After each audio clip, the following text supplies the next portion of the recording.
Hey Peter, how you doing? Hey, I'm just trying out this AeroSphere Piper Seminole PA44. This is different than the turbo model that I reviewed for VR, but we're in Bermuda, Wade International in Bermuda, and I love this plane. It's a twin engine.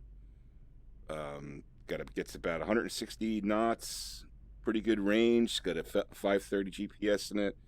A lot of fun to fly, and the folks at AeroSphere were kind enough to give me a copy of this to check out, and I figured I'd do a quick stream here with it. And I like this beige panel because it's really clear to see the instruments and stuff. And if you take a look, all of the instruments are in 3D. There's good separation of the dials from the actual needles within the dial, so you get depth of field there. And they did a real nice job of modeling this. It's one of the better planes for VR that I've seen.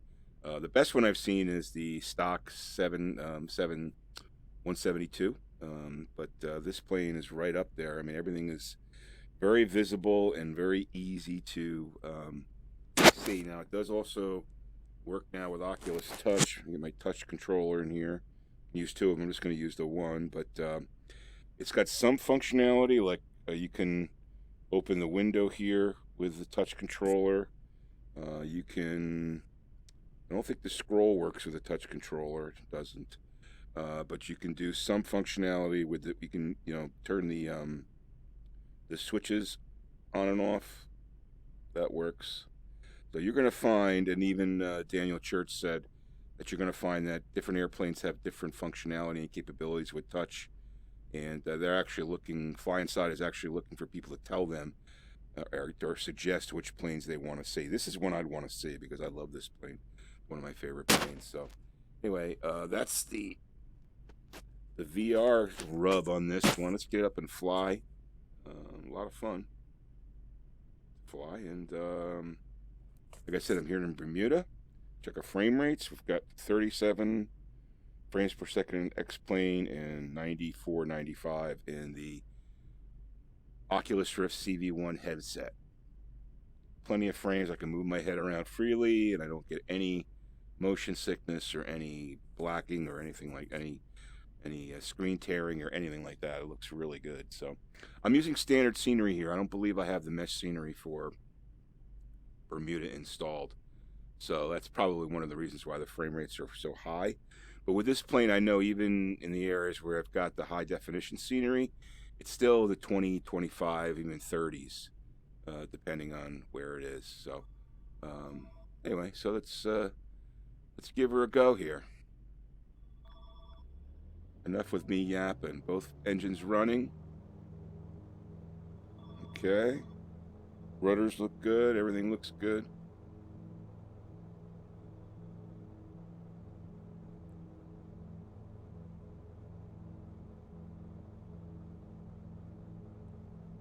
Try to stay in the center line here. Ooh, I don't know. What the hell is that? Why is it doing that? That's weird. Maybe that's my controller? I'm not sure what's going on here, but I better get it up in the air. Get some flaps. For my... Well, that's a strange takeoff there. I think I've got to calibrate my controller. I'm flying sideways. Why am I flying sideways? Alright, flaps up. Both props are... I'm flying sideways. It's got to be the rudder. Right? I'm flying sideways. I mean, there's no wind here to speak of. Now I seem to be doing okay, but that was kind of strange. I want to just check my calibration of my never had that happen before with this plane ever, or any plane actually. But it seemed like a rudder issue. Now, I don't have rudder pedals. I just use, unfortunately I don't have those set up yet, so I'm just using the ailerons. So, where's the flag? Where's the windsock? Let's see if I can see which way see if it was a wind issue. I don't think I have any wind configured, so that shouldn't be it. I don't see a windsock anywhere. Yeah, not all these airports have windsocks. Okay, well, I'm gonna restart this thing, but I'm gonna recalibrate my calibration.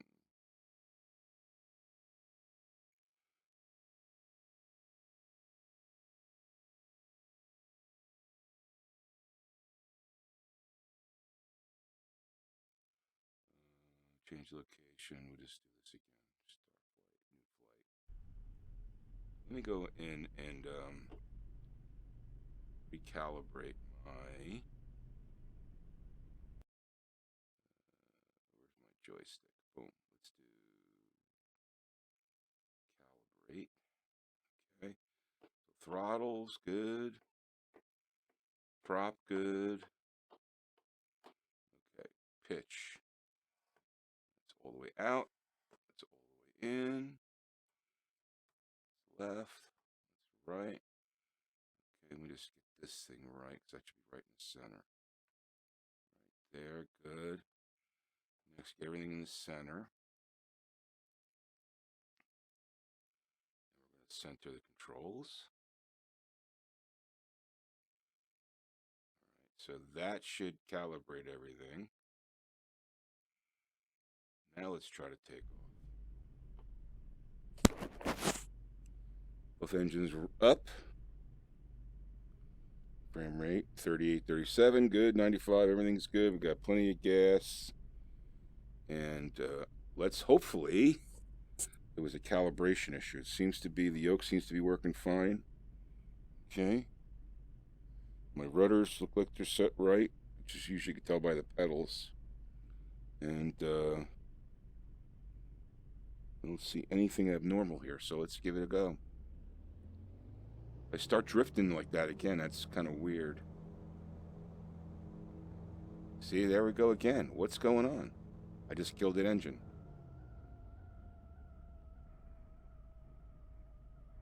That's really strange.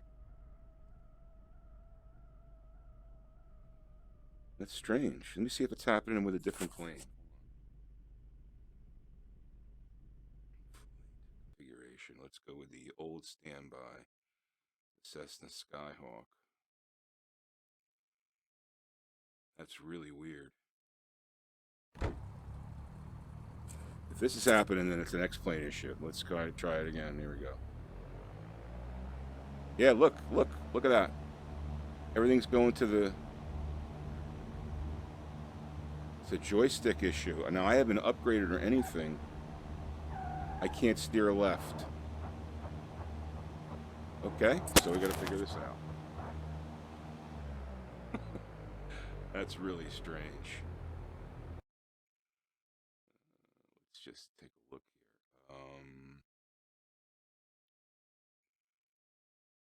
What could I be doing wrong here? It can't be the touch controllers. I don't know. Well, you're getting to see a live troubleshooting session here. I'm going to try to. I mean, my calibrations all look fine.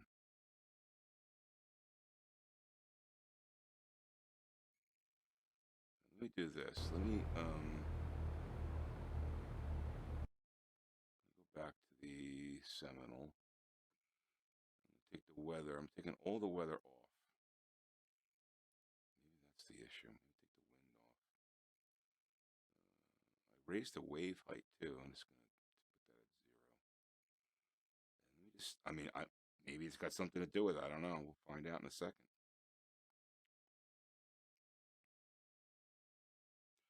Uncalibrated joystick found. Okay.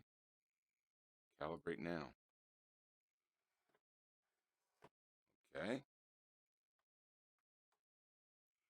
Okay. Okay. Center it. It's definitely a calibration problem. Finished. All right. Now, we should be working, right? Let's try it again.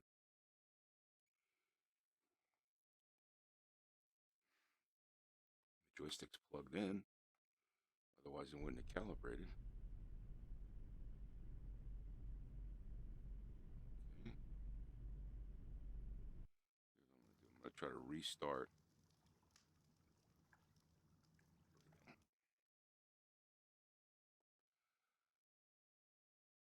This does happen sometimes with X-Plane, guys. Doesn't happen to me often, I got to tell you, but it does happen sometimes.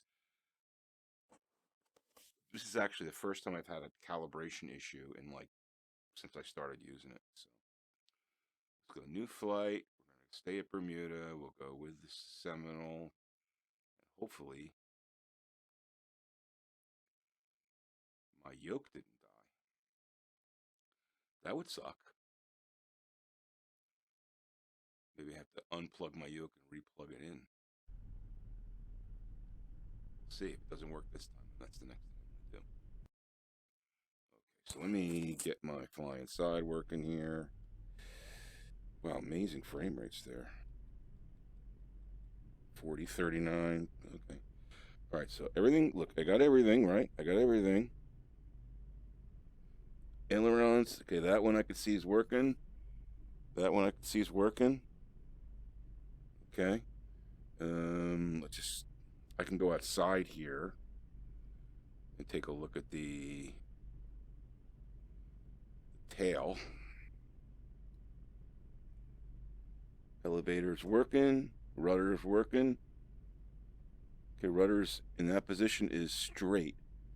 So if I theoretically leave the joystick straight, the plane should go straight, right? Let's make sure.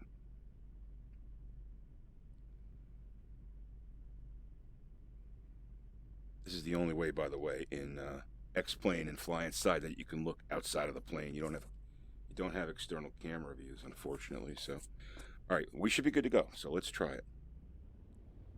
Start drifting again, then I don't know what the hell's going on. All right, we're going good here. All right, that's looking good. Everything looking good. All right, cool. I must have fixed the problem. There's a calibration issue. All right, cool. Well, at least we know it's not the plane. We know it's not X-Plane. And we fixed the problem. So anyway, on to the stream, guys. Thanks for checking out the stream. I'm in the AeroSphere Piper PA44. Glad you stayed with me through those trouble issues there. And let's put the landing gear up. I did mention, I think, in the beginning, or if not, I'll go through this again. So now I'm kind of creeping up here. So let me trim this down. Lovely Bermuda in the Piper. It's an AeroSphere plane modeled by AeroSphere. It's a Piper PA44, and it's a twin engine. It's different than the one that I demoed last week, I guess it was, and it's got 160 knots top speed, pretty good range, and it's got a Garmin 530 in it, which is all you need for navigation. It's got a great autopilot in it, transponder, radio stack, and all the dials look really good. They're all in high definition 3D, so the needles are separate from the face of the dial itself, which is very cool. What you want in that experience, and you really get the sense that you're inside the cockpit of a twin-engine Piper. It's pretty cool. Got 5 different liveries. This is the silver and maroon, which is I kind of like. Yeah, so looks real nice. Files are nice. All the dials are 3D. All the lighting on the console's 3D. I do like the beige console face because it just makes the instruments kind of stand out. It's kind of cool. That's different on the other Piper twin engine that I looked at. But yeah, it's a pretty cool plane. Compass is in 3D, and everything is actually. And you can use Oculus Touch in here. Let me bring that in. So we've got Oculus Touch. I can actually, I think I can grab this. Yeah, I can grab the wind visor or the sun visor. I can play with this. This is the internal lighting in the cabin. I can do some functionality like pressing the autopilot and grabbing the throttles and stuff, but some things don't work, like the scrolling the bug doesn't work, a few other things. So it's not complete, but You can do some things in the cabin with this. Now I know that FlyInside had said that they are planning on adding more touch functionality into different plane models, and they want to know which ones you're interested in. So if you're flying in VR, I recommend checking out their forum and let them know which planes you want to see. If you haven't been to Bermuda before, it's a wonderful place. It's you know, if you live on the East Coast, it's not too far to get to, and it's in the right time of the season. It's almost as nice as Hawaii. Let's put it that way. But it is a different country, so you have to be wary of that. But it's very nice there.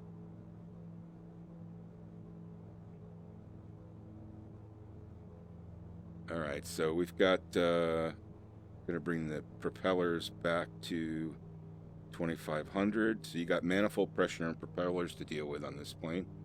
Gives you a little bit more horizontal and vertical control.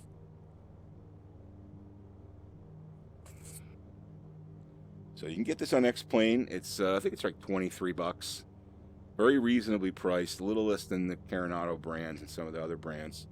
But I've got 3 of these planes now. I've got the Archer, got this plane, and I've got the Seminole Turbo, and this is probably my favorite out of the 3.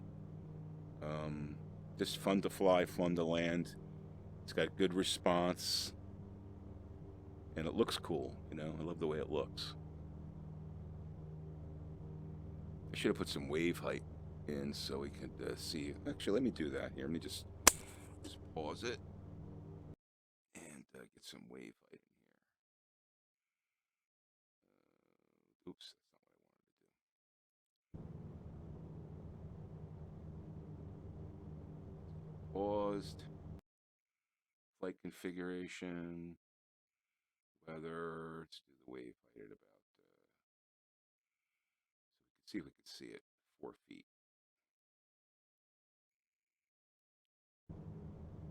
Can we see that? No, I can't really see it in VR, I guess. Oh well. Yeah, there are some things that look a little different in VR that I've noticed than they do in 2D. There's a sun reflection in the water there. That's kind of cool.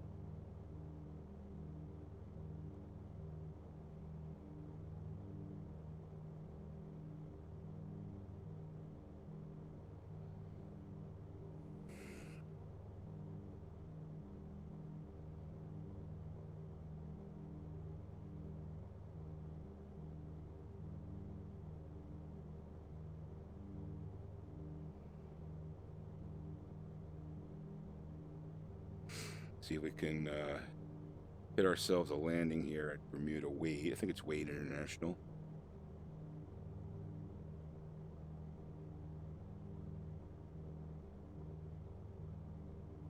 Check our frame rates. We're going to be pretty high here because it's mostly ocean. Yeah, 38. That's an X-plane. The second number is in the Rift, which is what you want above 90. Anything above 90 and you're going to have a great experience. When you start getting below 80, 70 in that area, not good. Not good. Not good for VR. 90 is the magic number for frame rate. You know, people talk about sim sickness and stuff like that, and that's usually because they're below 90. Because the body or the brain and your equilibrium just kind of gets out of sync with your vision, and you experience basically virtual motion sickness is what it is. I mean, I've had it before a couple of times, most notably on 2 games. One was a space game where you're actually like floating in zero gravity, and the frame rates were awful, and I almost puked like within 2 minutes. And then the other one was in Project Cars, which has great frame rates for VR.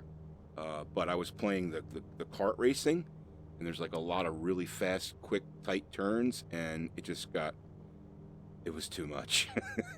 It was really too much. So kart racing and VR for me just don't mix, unfortunately. Beautiful day in Bermuda, some broken clouds up there. Solid visibility. There's our strip right there. That's the cool thing about VR. I could just like turn my head like that and crane around and look to the left and see exactly where I have to line up to. So I have to pull a little tighter turn. I can do that like that. Hard to do that in 2D. The other thing, and I'm actually going to probably do a video on this, 2D versus 3D flying. The other major thing in VR is height. In 2D, you just don't get the experience of height or the feeling of height that you do with. Just get my gear down and go to flops 10. That you do in VR. I mean, you actually feel like you're. I feel like I'm 1,200 feet in the air right now because of the 3D dimension of the scenery on the ground and the 3D dimension in the cabin. Everything is connected, so it gives you that sense that you're floating in in a real space environment, right? So 2D, you don't get that. It's all flat. I mean, you can your brain kind of imagines it, right? But it's different. It's not as this doesn't have the same feeling. I'm coming a little steep here. I tend to do that. I noticed that I was watching a couple of real pilots land, and I did notice that my approaches tend to be very steep. So I think that's something I have to learn the patience of descending sooner or earlier rather than later. So like here, I'm 400 feet above, which probably isn't too bad, but I probably wanted to be about 100 feet lower than I am right now. So this is going to be kind of quick. But I should be able to get it in. At least I fixed the problem with the yoke. Okay, here we go. Here we go. Here we go. Here we go. Come on. Oops. Do I have to abort? No, I don't have to abort. Do I have to abort? Really? I'll just take the sloppy landing. Ooh, boy, don't kill my engine. Ah, I killed my engine. Killed both engines. Let's see if I can restart them. Ooh, that was tearing up the ground. Did I kill my prop? Hope I didn't kill my prop. That was awful. You guys can laugh at me. All right, let's see if I can start this puppy up again. Okay, and get some gas going to there. That one's going.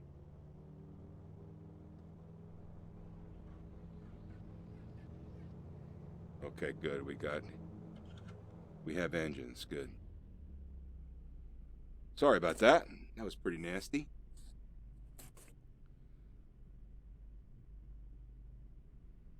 Anyway, I forget what I was saying. Get my flaps up. I don't see a windsock here. I have the wind at 0 in the game right now, so.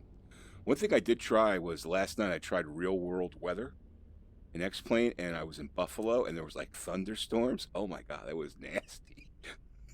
It was like taking off. First, I think I was drifting to the right like I was doing before, so I think I was having a yoke problem, calibration problem. Plus, it was super windy, and I never experienced that in X-Plane because I was always had it in noob mode where you're just you've got no weather at all, and you're flying in absolutely perfect conditions. So I started to experiment with real world weather, which I think is more interesting.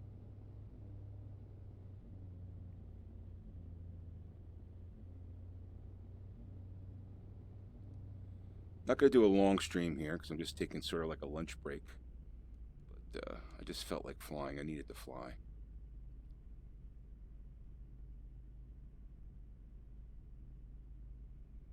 I'm not even sure if I'm going to publish this stream because my landing was so piss poor.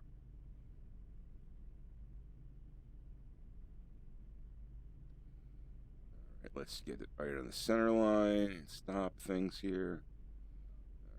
All right, how we doing here? Nobody watching anyway. It's okay.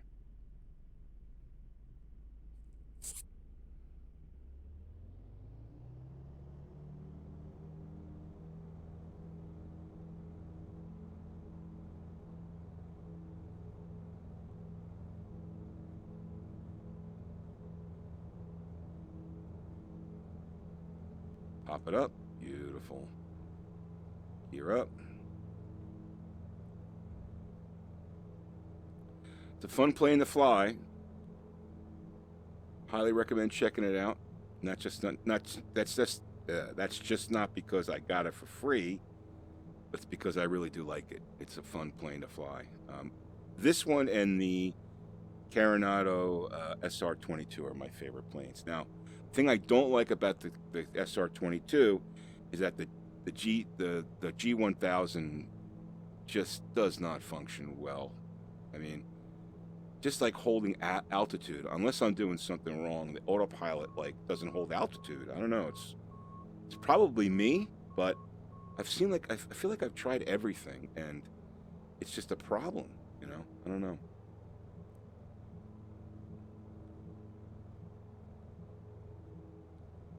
So this plane, you know, it's a simple 530 in it. It's an easy GPS to use. I'm really actually getting used to like putting flight plans in it on the fly rather than having to use like you know, flight planner or whatever.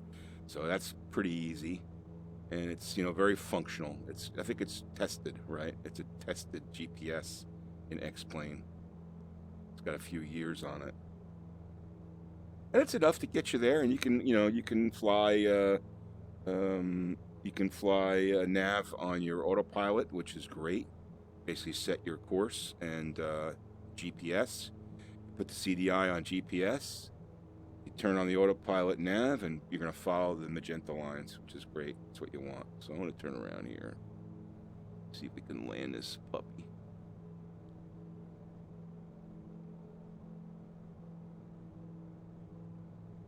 Yeah, that was weird when my yoke wasn't working.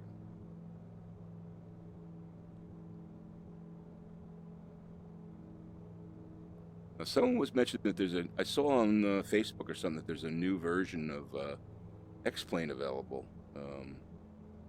0.01 R2 or something, release 2. So I may be checking that out. I'm probably a little, see if I can. I know this is not something you would do in the real world, guys. I'm just trying to get lined up here. Ridiculously highly probable damaging turn I made right there. All right, let's bring these down, flaps. Again, I'm steep, but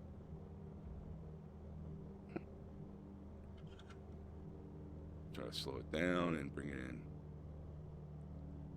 I'm not going to talk. I'm going to concentrate, land this plane. It is harder to land the twin, than, for me at least, than it is the single engines. So, getting used to that. Got to use both the throttle and the prop.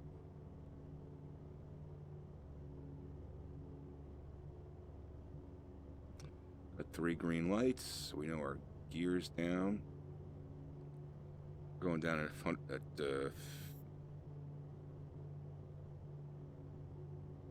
is that 1500? Yeah, that's pretty quick. So let's all right, we should be good here. Let's get it lined up.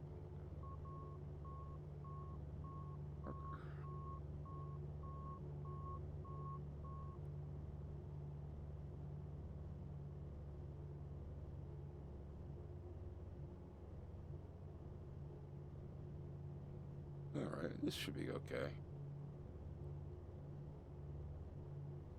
Feeling confident about this one.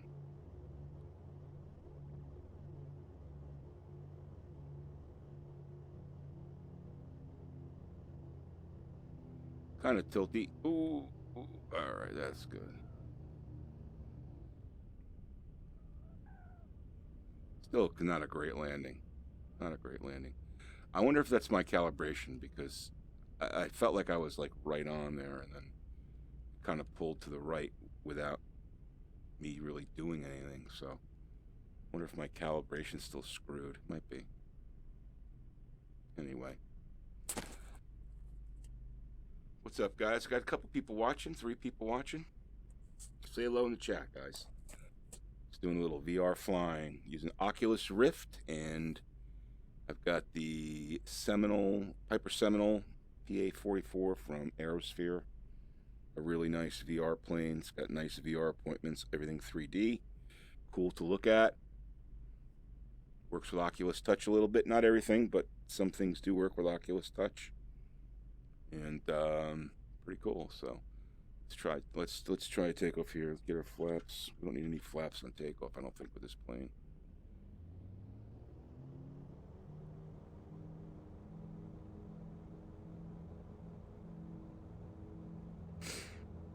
All right, that's cool.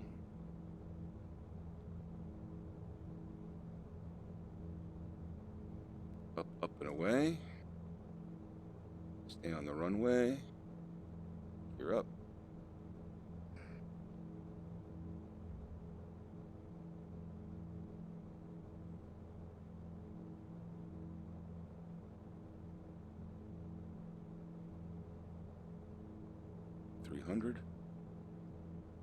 And climbing.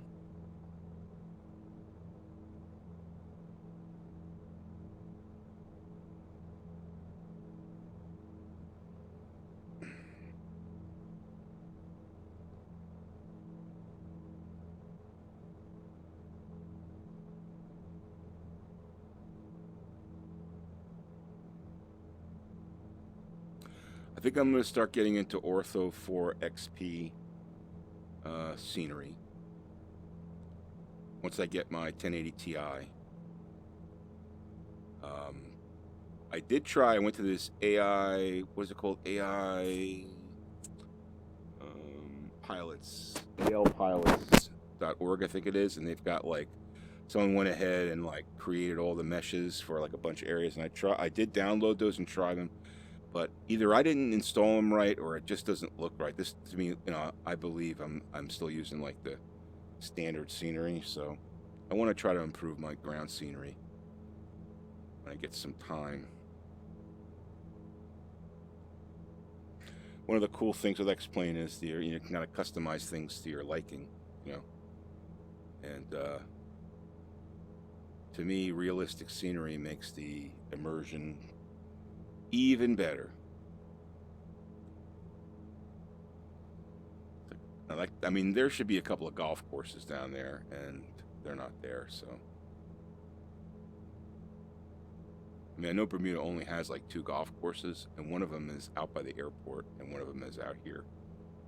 So I actually played on one of them one time. All right.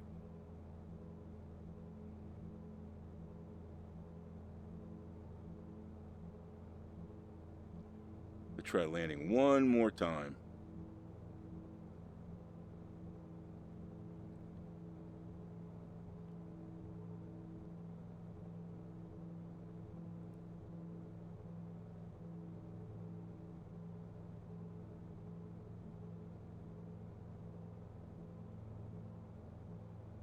Just gotta practice in this plane, I think I've landed the 172 like 100 times, so it's all about practicing. So if I go out to that boat, where's my airport? Right over there, right?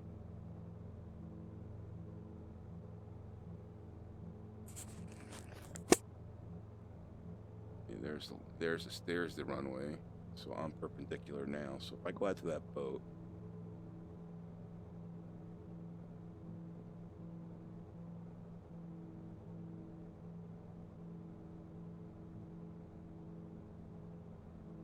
and hang a lefty.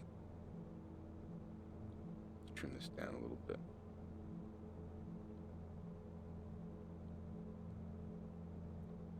I don't have any trim issues, right? Everything's flying straight. Maybe a little right. Oh.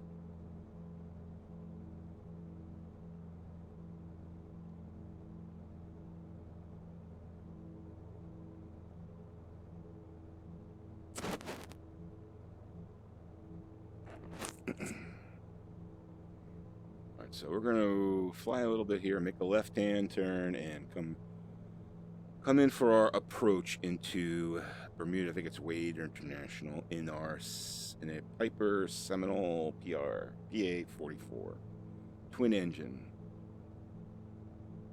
prop. All right, let's see what we got here. I'm gonna back off the manifold pressure a little bit. Make our turn. See the tip of Bermuda right there. Again, that's what's cool. I can, I can turn my head to see 180, right?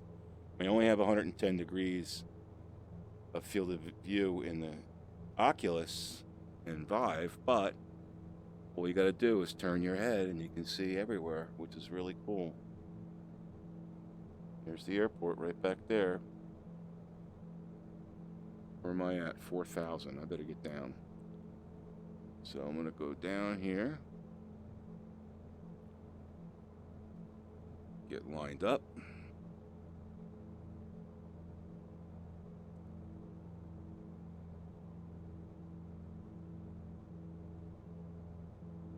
Since I have the whole island of Bermuda to myself, I can pretty much do whatever I want. Gears, gonna put the gear down. Just gives a little bit of drag and tell them that 200 miles an hour or in knots. That's pretty damn fast. Let's get this is awful flying. I never claimed to be a real pilot. Just play one on TV. Or on YouTube, as it were. All right, back down to 15. Start to slow things up a little bit. 2,500 RPM on the prop.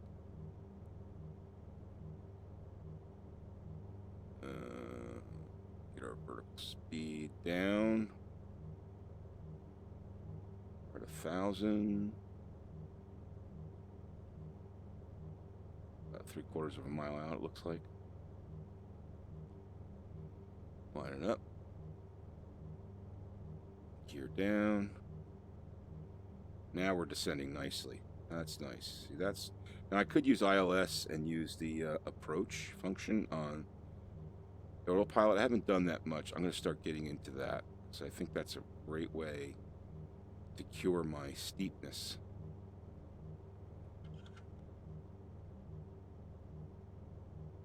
Because I tend to be very steep on my landings. I think I'm good here though, although I got the short runway. Uh-oh. I got the short runway. We'll see. I'm going to try it.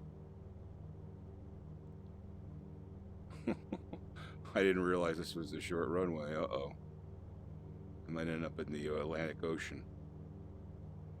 But I'm going to be right at the tip here.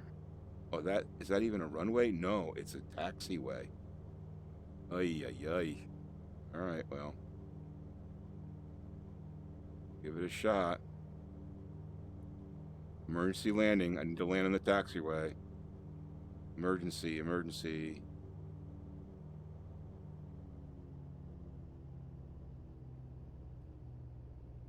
I think we'll do it. Not bad. Not bad at all. Didn't need that much. Cool.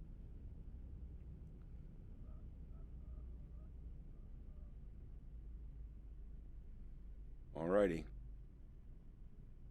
Set the parking brake.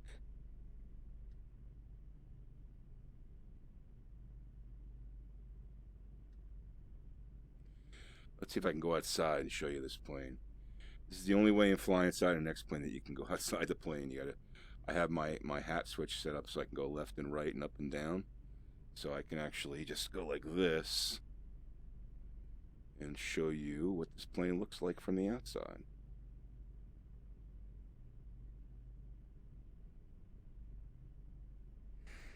Get to the end of the wingtip here.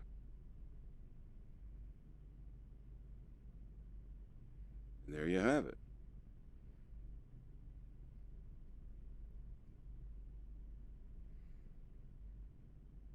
Piper Seminole PA44.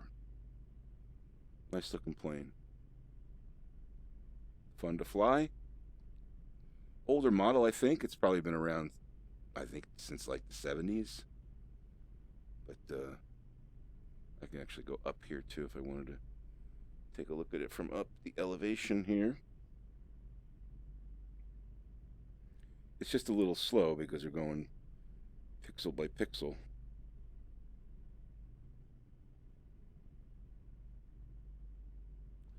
But again, in X-Plane 11 and FlyInside, it's the only way to get set outside the plane. The external views don't work properly. So we're looking down there. It's actually a pretty cool view.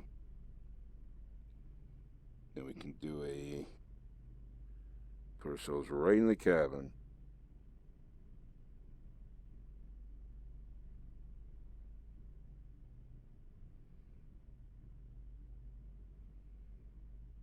Through the roof and in the cabin. There we go.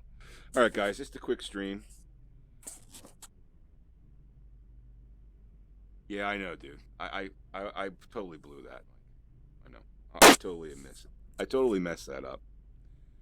I was talking and I got distracted, and you know, the thing in VR, you can't make out the lines from a distance, so it looked like the runway to me, and I'm not familiar with this airport.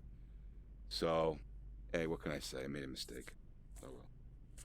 No harm, no foul. Nobody was injured or hurt on it. So it's just funny because I'm a self-professed noob pilot. Even though, I mean, I'm going to date myself. I've been using flight simulators on computers, personal computers, since back when SubLogic used to run on Apple IIs. All right, so we're talking about like the 80s, early 80s, mid 80s, I guess, right? Before, actually, no, early 80s, before the Mac, right?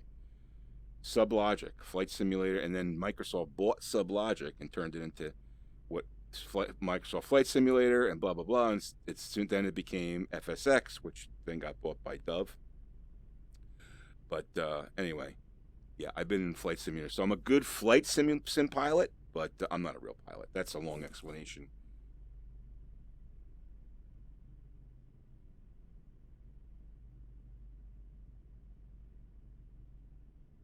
Yeah, fly the heading of the real. I know. Yeah, I'm just messing around here. I wanted to show you guys this plane. I'm probably not going to even publish this stream, but yeah, I'm probably going to do a full review of this because it's an impressive plane in VR. It really is. It's you really get a sense, and maybe it's just because I like the lighter color instrument panel, but I don't know. I just get a real cool sense in this with the twin engines and stuff. I don't know. It's just got a cool sense, you know. Anyway, all right, guys, I'm going to sign off. I appreciate you guys who watching. You want to hit the subscribe button? I'd appreciate it. And I'll be doing more X-Plane and VR videos. I only do X-Plane and VR. I really don't. I haven't flown in 2D for a long time, actually, because VR is so much more fun. And even though I think 2D would probably be better for like instrument work, if I was going to become a real pilot and I want to practice instruments, I would probably want to use 2D, but because you don't have the manipulation that you have in 2D, in 3D. I mean, you do, but it's a little bit more cumbersome. But in 3D, you know, you get such great perspective that it's so much more fun. So, anyway, thanks for watching, guys. Was frame? Oh, let me show you, dude. So if I pull this up here, the first number 36, that's frame rates in XP, X-Plane. Second number 94 is the frame rates in the headset. So in this particular airport, this is in Bermuda. Now remember, it's an airport surrounded by water, so there's not a lot of objects being drawn, right? So it's going to have I'm going to have a high frame rate. But this plane is pretty detailed, so it does have a solid hit on frame rate. So to get 37 here is pretty high. In a normal airport like in the United States, like let's say Myrtle Beach or something with like standard scenery and you know a lot of greenage and stuff around it, I'm probably getting like low to mid 30s frame rates in X-Plane, always maintaining plus 90 plus in the VR headset. That's how I have things set up.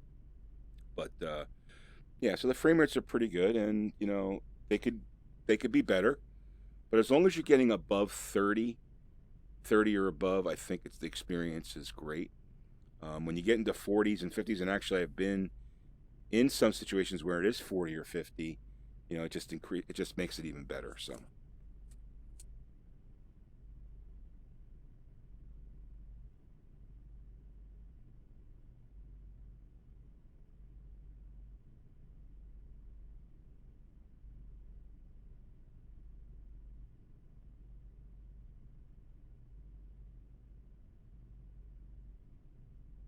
You tried to fly in 2.0.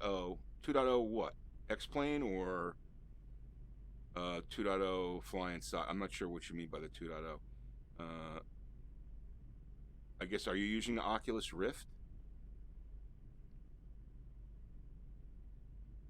Yeah, so you really need to optimize it. And actually, you're not going to get SLI. I don't believe X-plane functions with SLI, so you're not going to get the benefit of having the two 980 Ti's in X-plane. At least that's my understanding.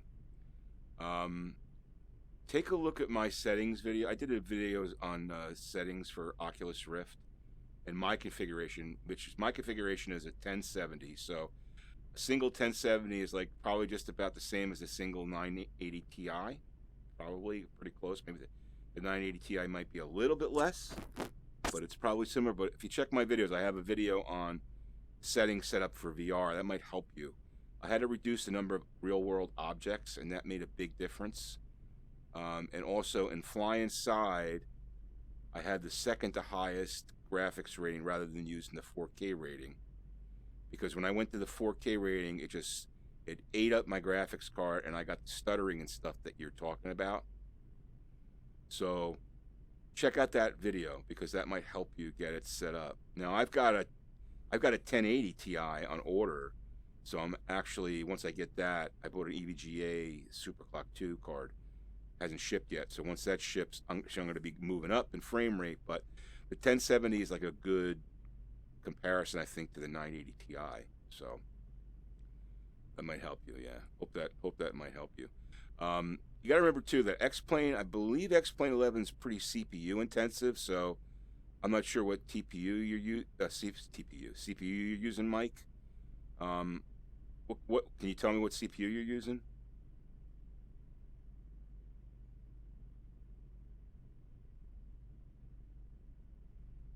Hey Western, how you doing? Thanks for joining the stream. I appreciate it. I'm just doing a quick stream here showing everybody the AeroSphere Piper Seminole PA44 in VR. It's a cool twin engine plane that they gave me, full disclosure. So I thought I'd show you guys the plane, and I love flying it. I'm getting used to it, but it's a cool plane. 3970K. Okay. I mean, that should be okay. I've got an i7 6700, which is going to be, and it's like 4.2. So, and it's a newer Gen 7. So, CPU, X-plane does have CPU. It's CPU intensive. At least that's my understanding. So, that could be part of it.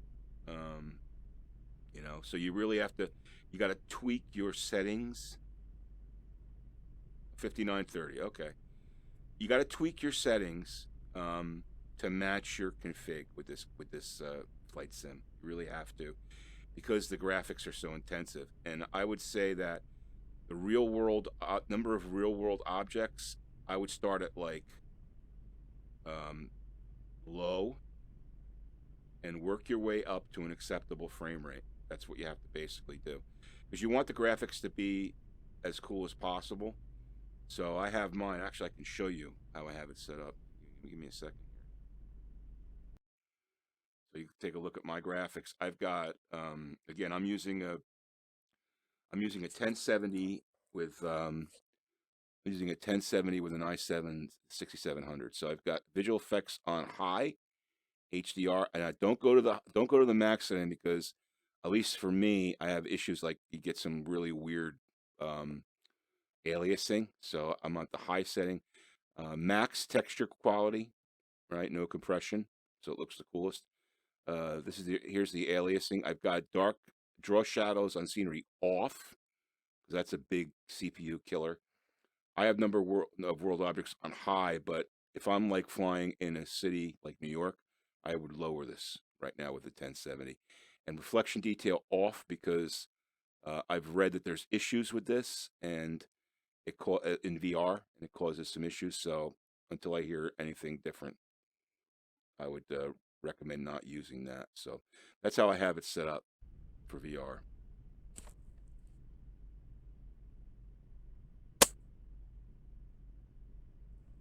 Let's, I tell you what, I'm going to do, what time is it here? It's 12:02. I'm going to do one more takeoff. Why not? Actually, let's go to a different place. Let's go to a different place. Let's go to, change location, and we'll go to Boston. Let's go to Boston. Because I can show you, now, Boston, I have custom scenery. And I can show you how Boston is set up.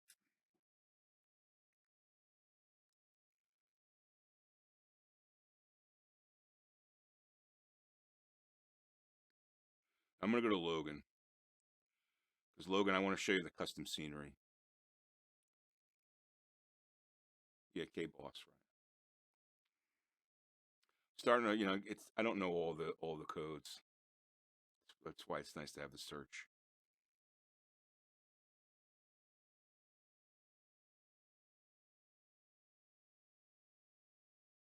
Yeah, I'll just fly around Boston. I've got, if you go on xplane.org, there's a free custom scenery that you can get, download it free, and it looks pretty cool. It's got Fenway Park in there. I'm actually a Yankee fan, but it's got Fenway Park in there, and it looks pretty cool. And actually, it's pretty well done. Like, it doesn't take up a lot of frames, but I might have to lower my objects. We'll see. We'll see what the frame rates are when I get in there. As soon as it loads, now I have SSDs, and it takes this long to load. It takes sometimes it takes a long time to load, and I'm using SSDs. Now, this is because I have the mesh scenery, even though I don't think I did it right. It's not really working properly, but I think that's why, one of the reasons why it takes so long. Almost there, finishing asynchronous loading. And this is with SSDs. Yeah, sorry, dude. I'm a Yankee fan. Sorry. But thanks for subscribing. I appreciate it.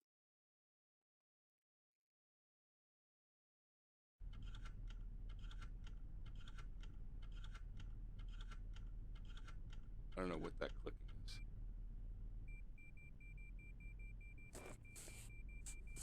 Okay. Oh, that's the marker. All right, so here we are. We're at Logan. You saw the settings. So let's see the frame rates. 21. All right, that's kind of low, right? I don't like 21 because 21 is going to stutter.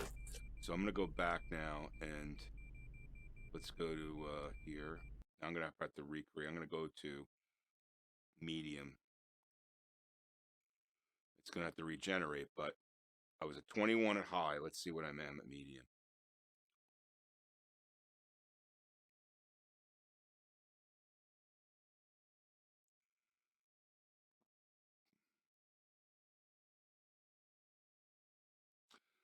The map is X-Plane map.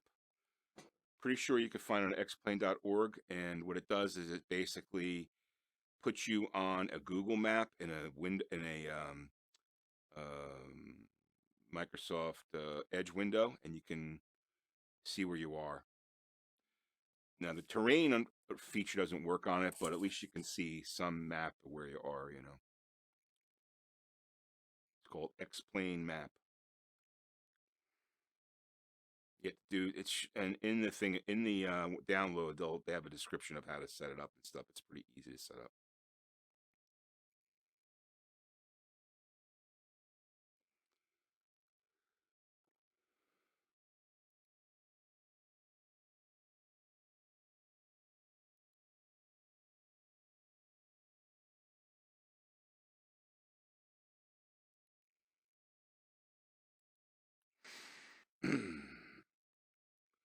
So I fly using FSX2 in VR, and actually the frame rates are amazing. Like they're in the 40s and 50s, but the detail is just too cartoonish for me. All right, so here we are again. Make sure everything gets settled here. Let's check our rates now. 23, 22. So it went up a little bit, but still not great. It's not great. So, you know, what I would probably want to do here is maybe lower my texture settings or something. Now, if I was doing this at dusk, let me show you that. So if I go to dusk, the frame rate should go up. Flight configuration. Let's go to like dusk. Okay. Now we're at dusk. Oh, they didn't go up. Damn. Usually they go up. Oh well. Made me a liar. But let's do this anyway because it's kind of a cool flight at nighttime. Let's get my lights on.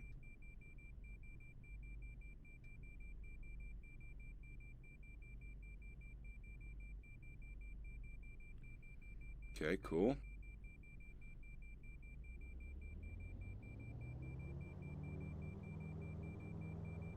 Oh, that's not too bad. 22, 23. Might get better once we get in the air. Let's see.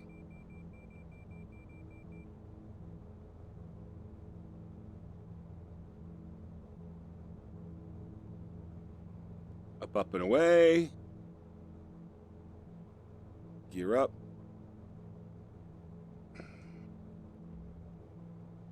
There's the tower at Logan. Let's check our frame rates here. 23. Okay. It's still, it's still playable. It's not too bad. I mean, 30's better, but it's not, I wouldn't call it chunky.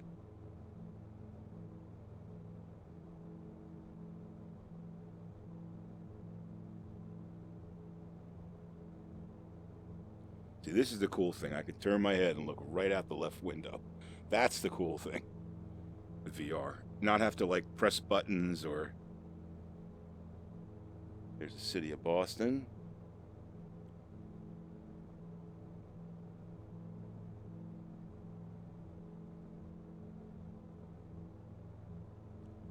I can't see chat while I'm in here, so...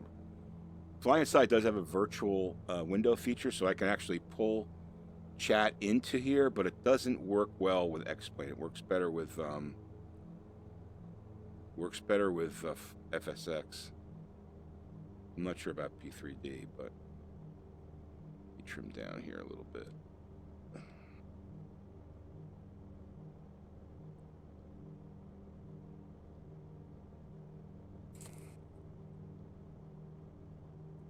Wow, 8 people watching. That might be a record.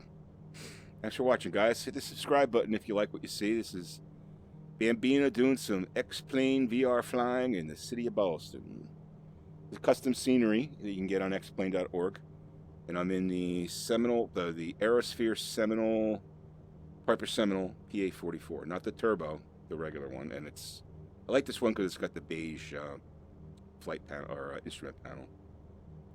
It's going to do a flyby of... There's the Prudential Tower right there. I'm going to do a flyby of Fenway Park, where the friggin' Red Sox play. I say that because I'm a Yankee fan. All right, let's get our... There's Fenway right there, man.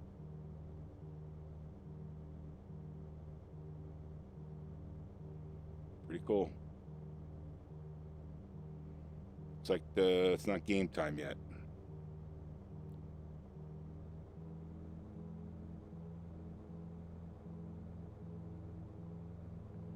I cannot wait to get a 1080 Ti and see what this looks like with everything on, like, dimed. I'm hoping I can dime everything. I might not be able to because of the CPU dependency of X-Plane, but I'm hoping that I can move it up considerably, especially number of objects, real-world objects. Yeah, I figured you were a Sox fan, Mike. I figured that. I'm not sure how they're going to do this year, man. I don't know. I mean, they always have a good team. I love Pedroia. He's a great player. I'm just not sure if they've got the chemistry this year. The Yankees might have the chemistry. I don't know. We'll see. Jury's still out. I mean, that Mike Judge, though, is incredible. Kid's incredible. And, I was watching one of his post games after that comeback win against Baltimore. They interviewed him, and, man, he reminded me of Jeter. I know you hate to hear that, Mike, because you probably hate Jeter. But He reminded me a lot of Derek Jeter, just the way he was speaking, you know. Let's go this way.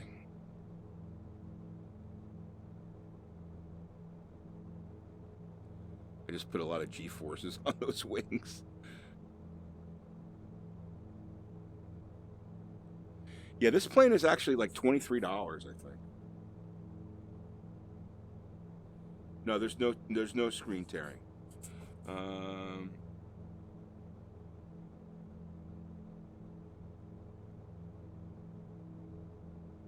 All right, so instruments viewing.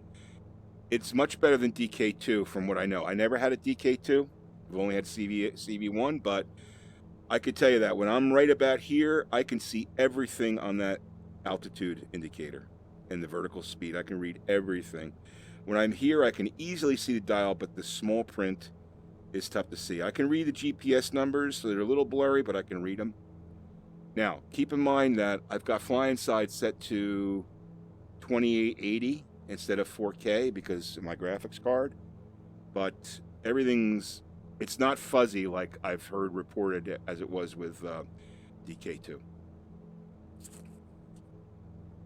No, I don't fly VATSIM. I'm thinking about that, looking into that as I get, more into. I'm kind of afraid of, not afraid, but I need to practice being able to converse with ATC. I just don't have the fluidity of speaking with ATC, Do I have tearing? You mean screen tearing? No. I mean, if I move my head like this, it is absolutely like, I could tell you this. So the frame rates are 92 in the headset, right? So if it was like 80 or something in the headset, or the frame rates in XP were in the teens, then yes, I would see like a little bit of vertical tearing, but I don't get any of that at all. So if you set things up optimally, you shouldn't have any problems with tearing.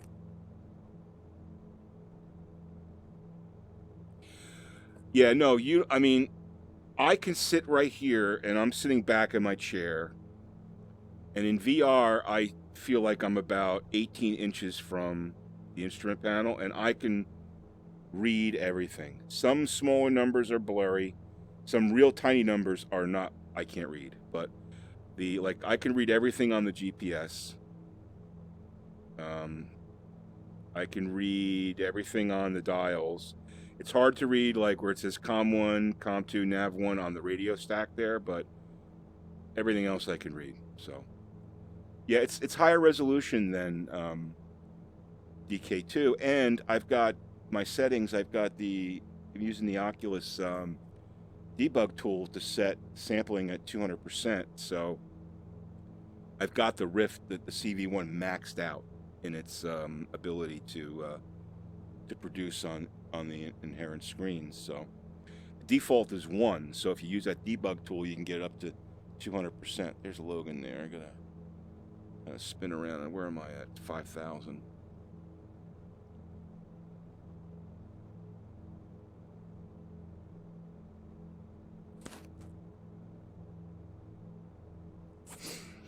Guys, don't forget to hit the subscribe button, please. Appreciate subscriptions, and appreciate you guys tuning in. My channel is about sim games, but I gotta tell you, I've been pretty much preoccupied with X-Plane 11 and VR. It's gotten to the point where now, after a long day at work, I will spend some time flying around in VR as a thing to relax with. It's that cool. So let's do a pass on Logan. Our prop down at 2,500.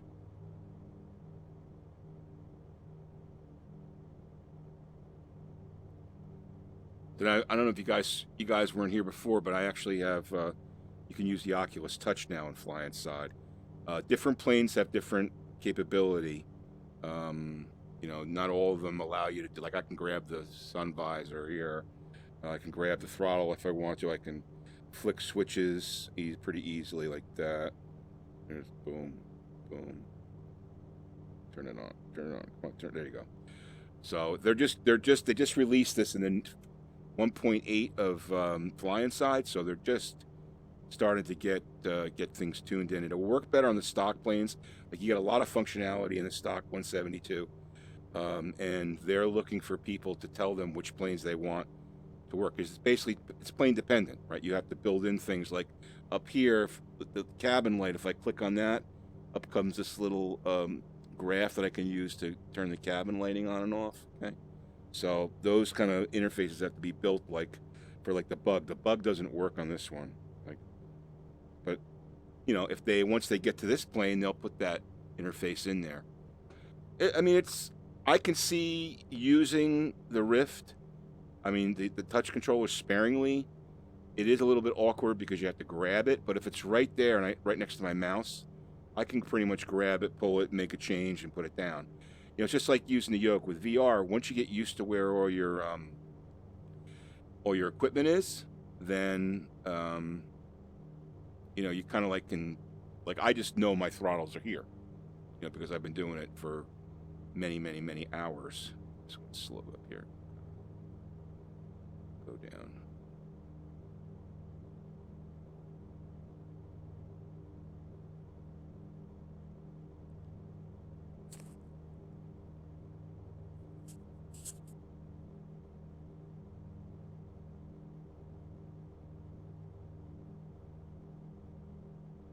How does the Oculus Touch work? You know, hopefully you just saw what I did there. It's pretty smooth. I mean, you know, I'm moving it like that. It's not. I mean, it's a little chunky, but not too bad. You know, it's manageable and it's responsive. There's a tiny bit of lag, like maybe like a quarter, like a maybe 250 millisecond lag. Not much. I mean, maybe it's just me, but I just noticed like a little bit of lag with the touch. But you know, you can see my hand there, and hopefully, is my hand in picture there? Yeah. So if you look at that, you'll see the touch moving. So I mean, it functions pretty well. You know.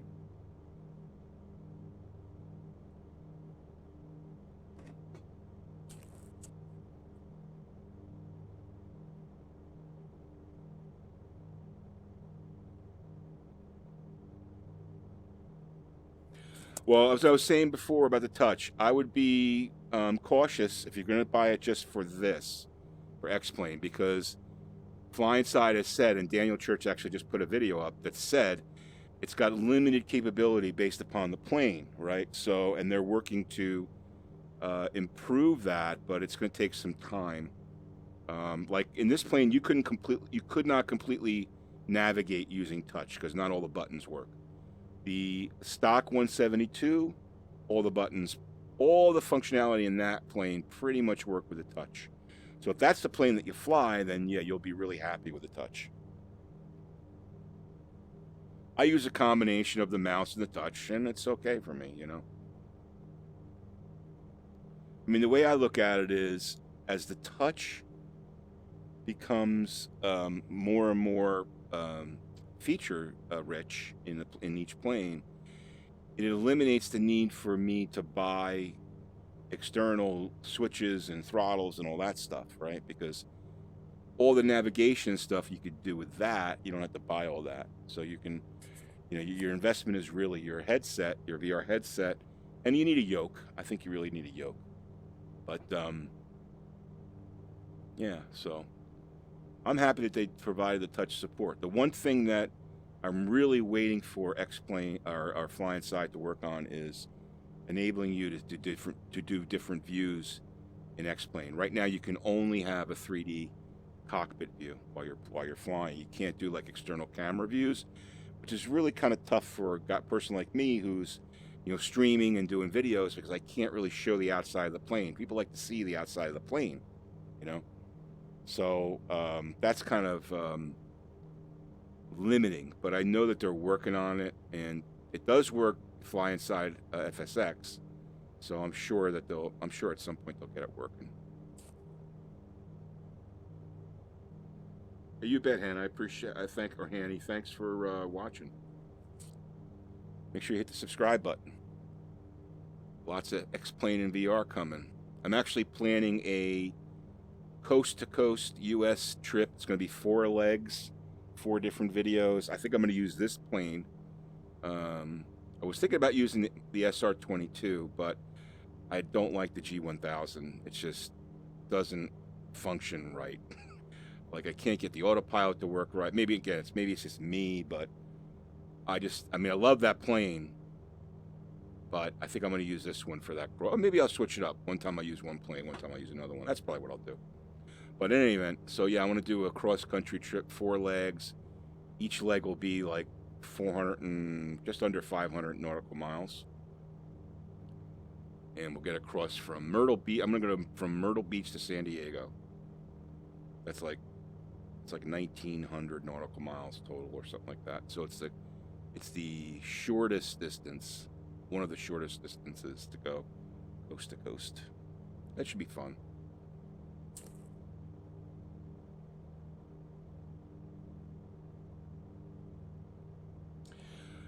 Yeah, I haven't tried the touches yet. I had the Airfoil Labs Cessna 2. I haven't tried the touches with that. I could put that on the video list, and maybe I'll do a video, a touch video with that to see. In fact, yeah, I'll do that. That might be kind of cool to see. If I remember correctly, I mean, maybe I did try it, and it doesn't have all the functionality that you would get with the 172. But in any event, let me put that on the list, and I'll probably do a video. Because I know a lot of people have that plane, and that probably would be helpful.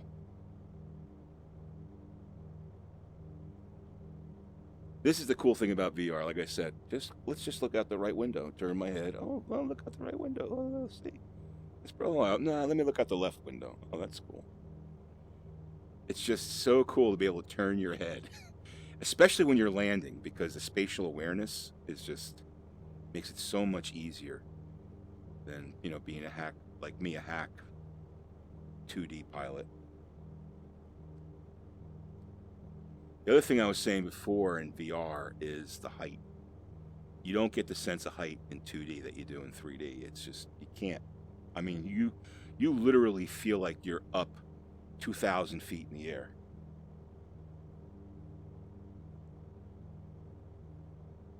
I'm going to make my approach here.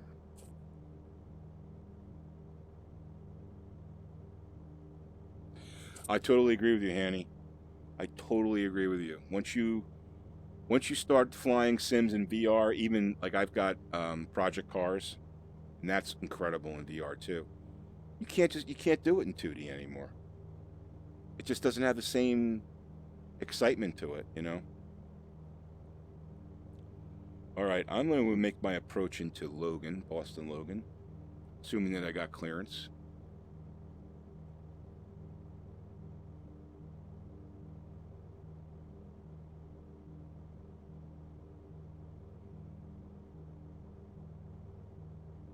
This plane has nice audio. I got to tell you that. It's got nice audio. That's one of my complaints about the Coronado SR22. The audio is awful. Like, when you move your head, it gets louder, and it's just, I don't know what they did there, but it's just not good. The audio on this is really good. Here's my outer marker. That's a good sign. That means I'm pretty much lined up. Let's get our gear down. Gear down. Nah, we don't have to put it down yet. Flaps down.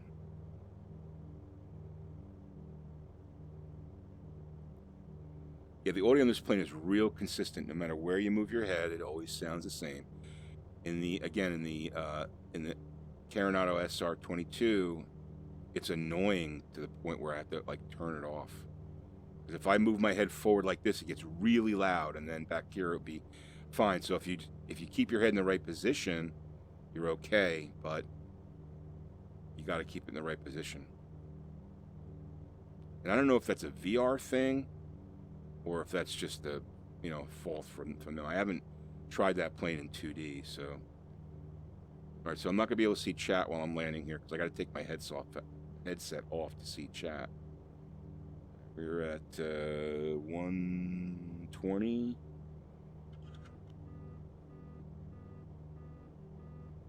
Oh, I want my gear down. Thank you for the reminder. 3 greens.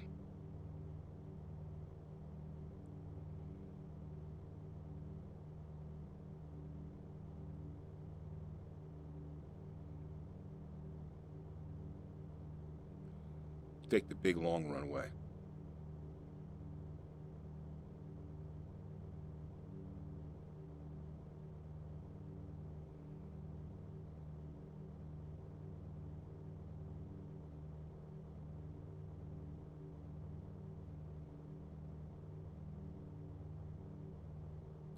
The other thing about flying in VR is if you wanted to fly like a 3-monitor 2D system, I mean, that's going to cost you what? At least $700, $800 to buy 3 monitors? Well, Oculus Rift and Touch right now is $600. So it's cheaper. And in my opinion, it's better.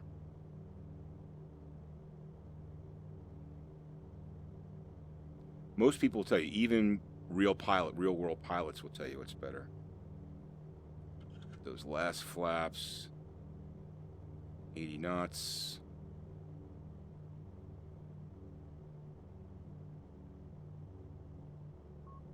I think we should be good here.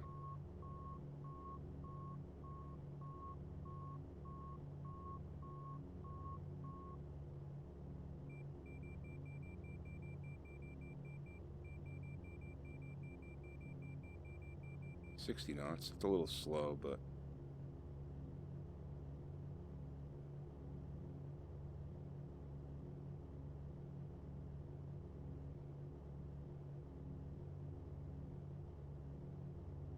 ooh, boom. All right.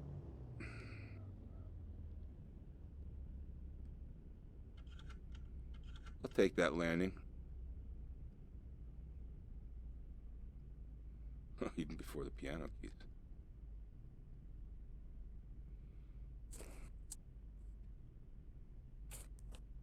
So it's going to stop here, read the chat for a little bit.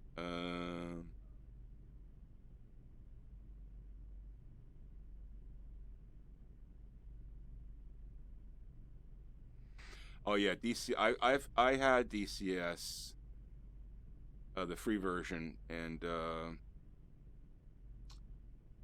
it's pretty cool in VR. Now it had a little bit of funkiness because I was using it with I used to have an HDK2, which is the first VR headset, which I sold and got a Rift, but had a little funkiness with that. But with the Rift, it's pretty damn cool. Yeah, that was a pretty good landing, right?